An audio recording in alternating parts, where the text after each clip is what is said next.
I think we've learned a lot about our team, in the last 4 weeks, for sure. Thinking back, Coastal Carolina seems like a long time ago. Getting on a plane, going down there after camp, playing a very good football team, taking the ball away 4 times. Defense really found a way to win that game. Kentucky, when we played those guys, they were as good a team that we've played in my time here. Put up a fight, but it just wasn't quite enough. But I was actually really encouraged by what we got out of that game. I just knew that we had more in us, and we were capable of playing really good football. Illinois, I think we showed that in a lot of ways. Played good football consistently, throughout, and then it was the offense's turn, to come down at the very end of that game and to do a pretty nice job in the 2-minute and win that game. Came away from that, and I think we learned a lot about ourselves by getting our butts kicked by Central Connecticut, the following week. Those guys played harder and better than we did. And fortunately, we still blocked that punt to win, and so it was special teams in the end that got it done. So all 3 phases have contributed to our 3 wins, of course, but even in the finish.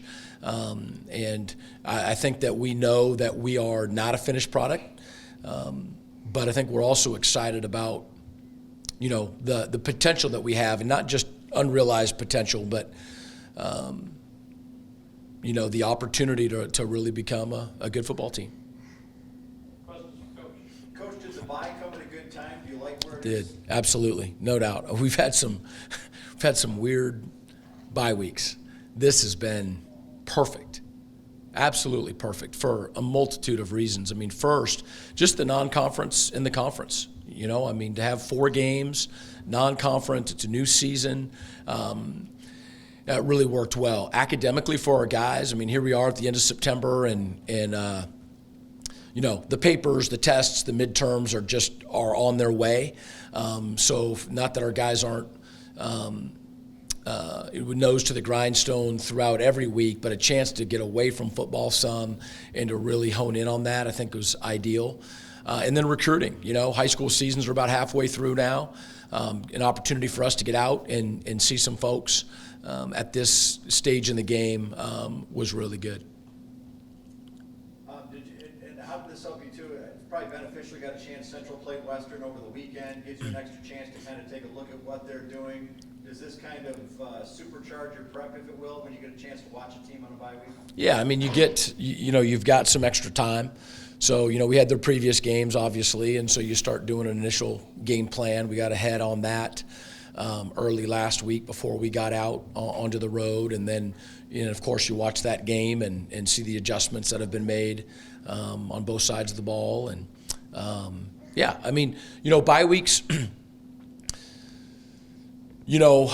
can be really good, and they can also be tricky. When you've got momentum, how do you keep that momentum? If you need a new start, how can you get a new start? They can be tricky, but it came at a great time, and we've got to take full advantage of it. Joe, so you were just talking about big special teams play last week. So Central, they were just averaging 35.5 yards per punt. Did that change how you were coaching your return man, or does that affect? And then, I'm sorry. It's all right. Does that affect how you're planning for coaching your return men? And then does that getting a better field position, does that affect your play calling at all? Field position is one of the keys of the game. Hidden yardage is really what we call it, in special teams. Everybody gets that you kick off and you punt and all that. It's a lot of yards, every single time. It's either points or hidden yards, in special teams. And so I think, all coaches and teams realize that. And then, the better you can be at using those yards either way to your advantage, is a really big deal over the course of a game. There's a lot more special teams plays in the course of a game than people usually realize. We're not going to be doing anything differently in terms of our approach to how we game plan, versus their punt. I would say that their return game and their kicker are 2 things that really stand out as positive assets for them. So Jonathan Ward at 107 yards rushing last week. He was averaging over 5 yards a carry, and you guys have played a lot of dynamic backs so far this year, but what about him is so special? Yeah, I mean, dynamic's a really good word. You know, he's got a burst. He reads things well. He's patient, runs hard. We think he's one of, if not the best, back in the league. I mean, he's really good, and I know that he's been banged up some, but we expect him to be, perfectly healthy for us. And again, he's as good as we'll see. And back to Central Connecticut, Mike had 2 interceptions, and he seemed to be missing some receivers high after that delay in the fourth quarter. Did you address that at all in practice over the bye week, and then did that affect his confidence at all? Yeah, I don't think it's affected his confidence, but I think there is something to be said for our play. After delay, it wasn't very good. And talking about things that we've learned and whatnot. That's one of the things. Lightning delays sometimes are tricky because you don't know how long they're going to last. So the message isn't necessarily, hey, we got 30 minutes, 20 minutes for this, 10 minutes, because then all of a sudden, 3 lightning delays later, it's been an hour and a half. And but nonetheless, we did not play great football, coming out of that lightning delay. And, Mike ends up being a focal point, but he's not the only one. And so, again, the victory was a loss win.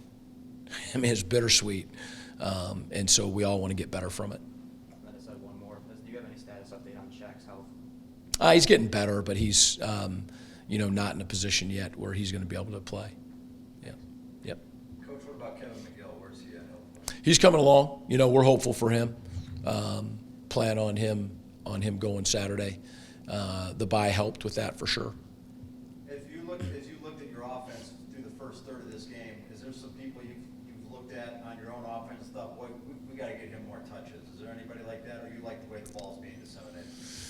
That's a really good question. I think that when you look at it, starting with the receiving core, different people have popped up and all capable people. And so I see that as an enormous positive, where it's not a situation where we got to figure out a way to get this person the ball. We've gone into some games where we want to get this guy off to a really good start, want to make sure that he gets an early touch. I think that's, knowing your personnel and being smart. But honestly, we feel really good with that group, and we think, any number of guys can end up having the most catches in a game, so to speak. Bryson Cannon, I think, has had an outstanding start. Thomas Odukoye is not as sexy in terms of the catches, but we think he's a dominant blocker. And then, Bryson's able to block, put his face on you, and then he's got some of the best hands on the team. So he hasn't been a surprise, but he's really playing well. And then, in the backfield, we're just, with Shaq being out, we're trying to find that hot hand, and we've got capable guys. And then Mike keeping the ball some too, I think can keep people honest. So I think we're pretty well balanced, and that's a good thing. You brought 3 student athletes with you today. We'll kind of talk about each of them as they come up. But Desmond will come up first. He's made plays on the field, but more importantly, he got to make a play kind of after the game last week. Talk about what he's meant to your team and kind of that moment as well when he shared with you what his plan was. Yeah, no, that was an awesome start to what's going to be a great marriage.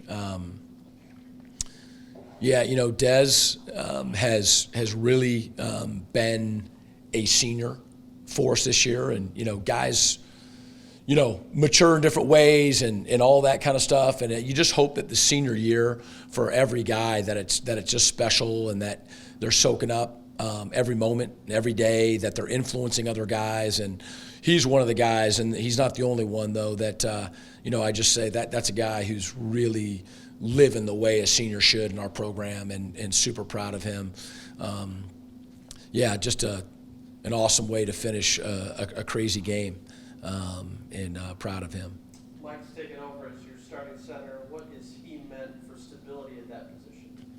Yeah, Mike, it's so fun to think about the recruiting process with Mike, and then just his progression, evolution, as a player. Not a guy who works harder than he does in terms of the mental aspect of the game and just trying to get things right. In our half moon, we call it there, on the far end or the near end of the stadium here. We've got a couple lines down for the offensive linemen. And I just remember, I think for the first 2 years, after every practice, Mike was out, on those lines, working his steps and reads and snapping and all of that. And all of that has made him into the player that he is now, senior in our program with another year left. Very, very consistent, incredibly football smart, and a mainstay on our offensive line. Last but not least, Terry has come in after you graduated a pair of linebackers last year and done a great job stepping up, third leading tackler on this club. Yeah, so Terry, with our starters being gone last year, we've talked a lot about that, and a new group of starters in the front. There's always been an asterisk there for me, with Terry, because we've known he's played a lot of football prior to this season, and we knew that he was going to have a chance to be a really, really good linebacker. And, he's off to a really good start and can get even better, which is exciting. Just explosive and so athletic at that spot. And so, the maturation of our front is going to be fun to watch this season. Anything else for Coach before we bring him up? Coach, I just have one for you. With this past weekend, getting to see Central Western play, just whether you're listening to some of their coaches talk or some of the players I was scrolling through on Twitter, reading some publications, there's a lot of hype around that rivalry, and maybe not so much about us going to Central. Do you take that personally? Does the team take that personally? Or is this week, is it just business as usual that against anybody that you're playing, or would you like to be seen more as a big rival for a school like Central or Western? Yeah, I mean, what we would like or not like, is isn't really all that relevant. I think that the Central Western rivalry is a bigger deal for them. I think that goes true for both Western and Central. But there's probably reasons for that, in terms of football, and so we've got to do our part. But we know their players. They're going to know some of our players. We're not too far away. We run in a lot of the same circles. We're in the same state. It's the first MAC game, so there's lots of reasons why it's a big deal for us. And it's somewhere in between. Just another game. I would probably never use that. Every game is so precious. But I don't feel as though that they necessarily see it as a big rivalry. Desmond, walk us through what's your senior year so far and kind of what the experience was like a week ago Saturday when you were able to pose on the field. Last week was a emotional roller coaster. When Matt blocked the punt, it just gave me more fire and more motivation to go out there and do what I did, which was propose to my wife. It sounds crazy, but it was a perfect timing. Like how everything happened, it couldn't have been scripted in a movie. Like, Congratulations. Thank you. Questions for Desmond? So was it, I guess I'm trying to get a feel, how much of it was pre-planned, or was it just the moment took over and you decided this is going to happen now? Coach Creighton, we've been talking about it since January, and we've been talking about it since January, so we talk about it a lot. But I just lost my younger brother. He just passed away in his sleep, so with everything taking place, like I said, it was like an emotional roller coaster. So it was like I wasn't sure, should I do it or should I not do it? But I prayed to God, talked to God about it, and he answered. Sorry for your loss. Congratulations on the engagement.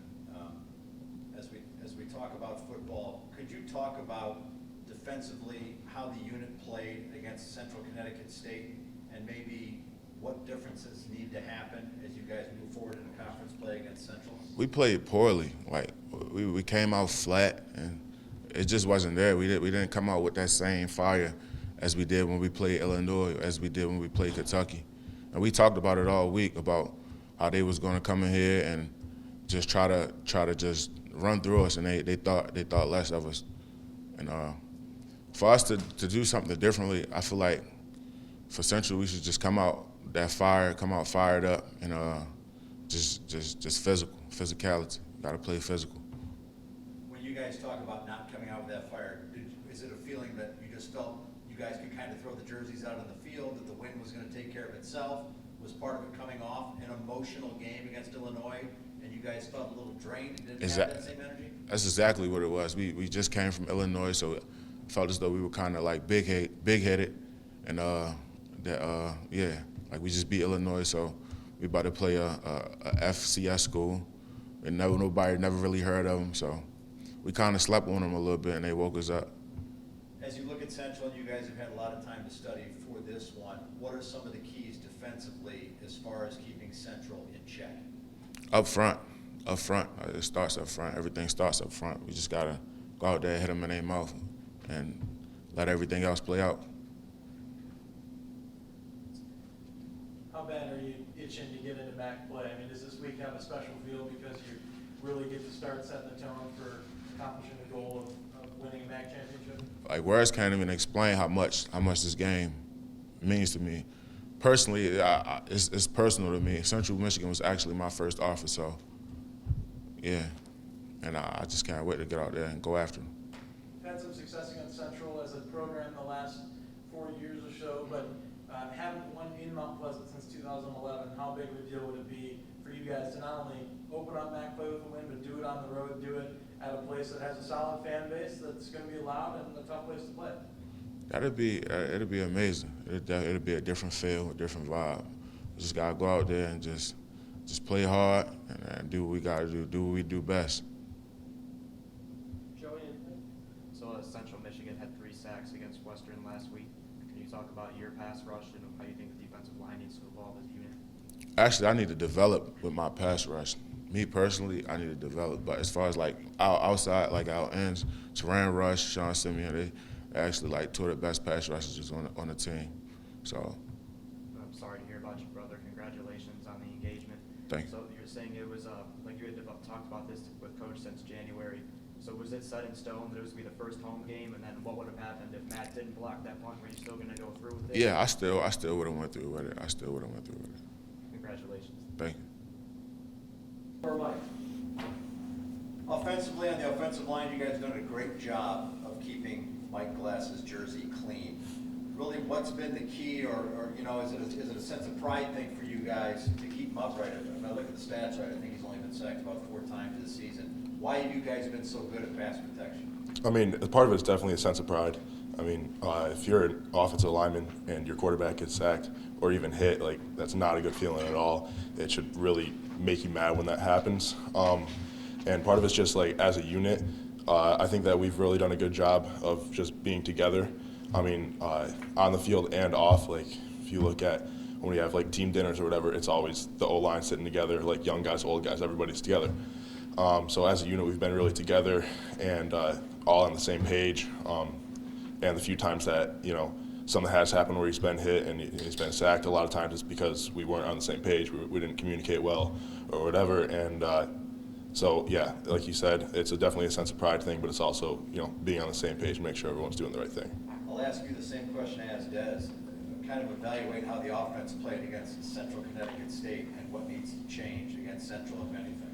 Yeah, I mean, there was definitely some good and some bad. And I think the bad was kind of just getting sloppy.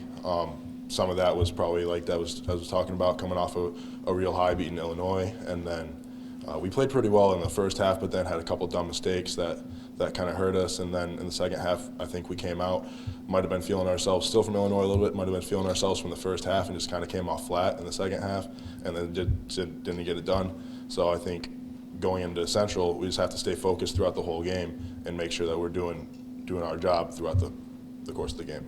If I remember correctly, you're from Paw Paw. Mm-hmm. You know some guys on this Central team?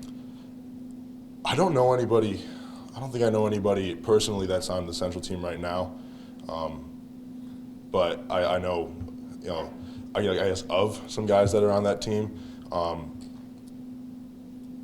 And just being a guy from Michigan, it just helps understand what everything in the Michigan MAC means. Like, there's a Michigan MAC trophy and everything. And we haven't had that in a while. So it kind of helps put everything in perspective when you grew up with this. You guys didn't run the ball much against Kentucky. Coach said it was by design. Illinois, you guys did a much better job. We've talked about Central Connecticut State, but do you feel offensively this line can do what's ever asked for them, be it pass protection, or if you guys need to bust it off in chunks on the run? You're where you need to be as a front five? Yeah, I think so. Like I said earlier, it's all about us being together and being on the same page and run or pass, like whatever we're told to do.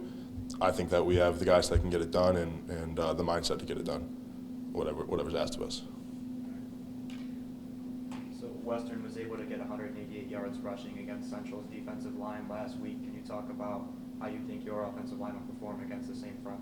I think we'll be able to do a good job. I mean, they have some good players. They play hard, but I think that, like we were talking about before, I think as an offensive line, we have the guys that can get done what's asked of us. So if it's, when game time comes, if we're trying to pass the ball a lot, I think we'll be able to pass protect. If we're trying to run the ball a lot, I think we'll be able to move them. Like I said, though, it all comes back to just we have to be on the same page, we have to communicate, and we have to do our jobs. And then just one more for me. So no sacks last week against Central Connecticut, 1 sack against Illinois for given up by the offensive line. Do you think that's based off of you guys? Do you think that's also a combination of Mike getting rid of the ball pretty quickly? Oh, it's definitely a combination. I mean, I think we've done a decent job, but a lot of it's with Mike. He does a good job getting the ball away. He does a good job when some guys get through of evading the rush. Sometimes running down the field, sometimes throwing the ball away. Like he's a really good quarterback, and so that makes it a lot easier as an offensive line to be able to pass protect. But I don't want to take anything away from like me and my guys, like what we've been able to do also, because I think we've done a pretty decent job. But yeah, part of it's definitely Mike. As a guy who was last year a Cosida All-District honoree and the GPA for the team last semester was its highest in program history, to be able to put check marks like that academically in the classroom, more so than just say, okay, we're a student, but we're still a student athlete. What does that mean personally to you to excel both on and off the field? To me, I mean, it means a lot. So both my parents are teachers. On my dad's side, his mom was a college professor, so education's been pretty important in my family. So I actually just graduated in August, so that's pretty exciting, and it means a lot, especially for me and my family. Just kind of from the start of elementary school, when I first started getting homework assignments in first grade, coming home and my mom telling me, before you watch TV, before you go outside and play, you got to do your homework first. It's everything from that. It all kind of leads up to this, and yeah, so education and stuff like that is pretty important to me. Anything else for Mike? Great. Terry, it's your turn.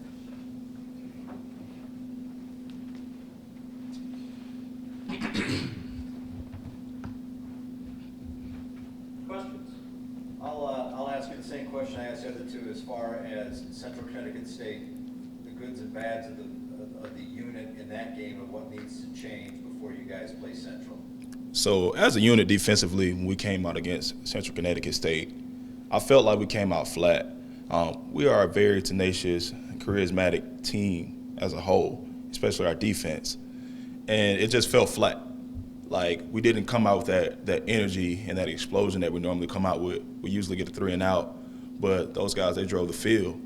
They drove the field on us. They brought out some personnel packages that we were expecting, and those packages actually, they gashed us. And we've been able to defend those packages in the recent past. And I think that we took it for granted since we were coming off a big emotional win in Illinois. And we took those guys as a joke. We really did. We didn't prepare that well. Our Tuesday practice that week was horrible. It was horrible. We didn't get a good look from the scouts. We were flat. We were kind of big-headed, and it all showed. It all showed. How do you avoid being flat in any game in the MAC moving forward? How do you avoid the bad practices? How do you keep that from being a problem that persists over the course of the season? That word persistence. Persistence with a preparation. So every Tuesday, every one-day practice from now on, because the The weeks, they won't be the same anymore with Tuesday games and things like that. But every one-day practice, the first day of practice, we want to come out and take full advantage of that practice. It's a mental and physical day. So just as a defensive unit, as an offensive unit, as a team, special teams, the whole three-phase, we want to be, all cylinders. We want to come out like throwing paws at each other because it's very important from now on. It's very important. We don't want to lose a MAC game. I'd like to go undefeated for the rest of the season. We're very capable of that. What have you seen on tape from Central Michigan that you say this is some keys defensively we need to do to keep their offense in check? From my perspective, I think that it's most important that we neutralize their running back, Jonathan Ward. He brings a lot to the table. He has great balance, great vision, nice soft hands out of the backfield, nice quickness and power to him. I think that he's a great back. So neutralizing him is the first line of order for our defense, And last year, their quarterback, Tony Pollin, he got moved back to tight end. He's a big 6'7" guy, 255 pounds, nice big frame, and he's actually come along as they've played. So I think it's important that, that we get physical with that guy since he's been a quarterback, neutralize him as well. What's been the mood in the locker room over the bye week as you guys have started getting back in practice and talking more as a unit? Is it that you want to go out against Central and reestablish yourself to kind of prove that the defense we saw the first couple of weeks was the real defense, or is it, hey, the things you'd said, we didn't have a great week, but we just need to be ourselves, be the defense that we are, or is there a little bit extra emphasis on really establishing the defense this week? There's been an emphasis on establishing ourselves as a team. We actually had a players-only meeting, to just lay down the law and let each other know that we have each other's back. We wanted to point out our weaknesses so we can strengthen those.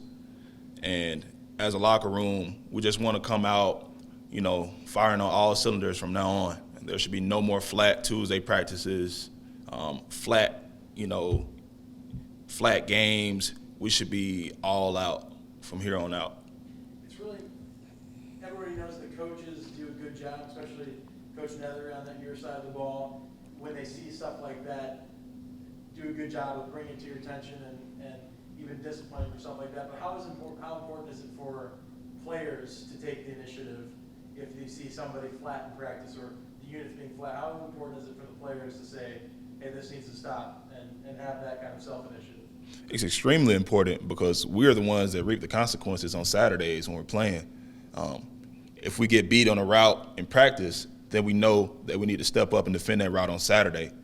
If we get gashed on a run in practice, then we know that we need to play our gap sound defense on Saturday. So it's very important that we let each other know, from a starter to a scout team perspective, we need to have a great relationship with each other because if those guys respect us, they'll give us a good look and go 100.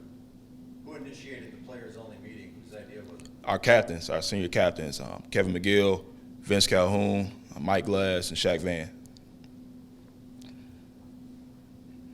Can you talk a little bit about Kempton Shine, the job he did filling in for McGill?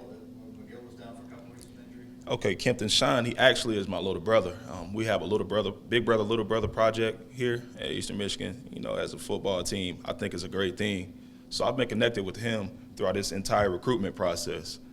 And it's just great. My locker is right next to him. It's just great to see him develop. I knew when he first got here, we used to do extra workouts, outside of our normal scheduled practice workouts. We used to do extra workouts and get some routes in and just play defense against each other, against the receivers. And I just seen that he had a gift. Like, he has great tools to be a great corner in this league for a long time. It looks like he's not going to redshirt. He's going to be a great contributor to our defense from here on out. And I think that he did a great job. He has some great learning experiences too. From the moment he got in against Kentucky, he played a lot against Coastal. So from that point on, he was able to, get beat on some routes, learn how to play leverage against certain splits and stuff like that. And he got to be physical too, supporting the run game. So I think that it was great for him. Unfortunate for Kevin that he got hurt, but it was a great learning tool for Kempton Shine, and he's going to be great from it. When you see something like last week, we've talked about it a lot with Desmond proposing to his now fiance, or even today, having his daughter in the room and just seeing that kind of relationship. Is Eastern Michigan football more than a football team? Is it a family? And if so, what has that meant to you since you've gotten there? Undoubtedly, it's a huge family. You know, this program, the biggest reason I'm here is because of the relationship and the connection and bond I felt with Coach Creighton and the coaching staff. It was just totally different from any other place where I was being recruited from. I felt like this place was just as tight-knit as my high school or any other ball club before that. Like, we are much more than a family. We all know each other's, like, girlfriends or fiancés. We always ask about, you know, how's family and life outside of here. We hang out so much. We got each other's back. I think we are a great, tight-knit, family-oriented program. Do you think this conference takes Eastern Michigan seriously right now as a contender for the title? I feel like we're always going to be overlooked as we keep winning, which I say is so important to go undefeated from here on out. I believe as we keep winning, we want to still, like, I want to shut some people out. I want to shut some people out and set the tone. So I think that they don't take us serious, but with this game on Saturday, they'll begin to take us serious with the message that we send. So you talked about that flat practice on Tuesday before in Central Connecticut. What have practices been like since then? Practices have been fiery. We actually had bye-week practices. These were shorter practices, but we were getting after it. The defense was getting after the offense was getting after the defense. It was physical, it was fast, and I felt like we took advantage of every second we were on the field. And who was the first player to step up after that Tuesday practice and say, like, all right, this is not what we need to go forward? Our captain, Vince Calhoun, he called a meeting right after the practice because it was so bad. We met right in the atrium. We met with the scout team, and we just told them that's not a precedent. It's not a precedent at all. We're not going to do that again because it can get you beat. And as you see, we almost lost to Central Connecticut State. And then just one more for me. So Central had 8 completions of their tight ends against Western. That was 8 out of their 33 completions. That's almost a quarter of them. How do you go about limiting that production as a linebacker? As a linebacker, from a man coverage perspective, just maintaining my leverage. I discipline when I'm in zone coverage. You know, just getting my drops, helping out the guys behind me, the safeties, the corners, and communication. Communication is huge to it, so that I know I'm covering this guy. The other linebacker, Kobe Beltram, he knows who he's covering. My corner, if we're, running a tandem coverage, he knows that he has this guy. Communication is huge.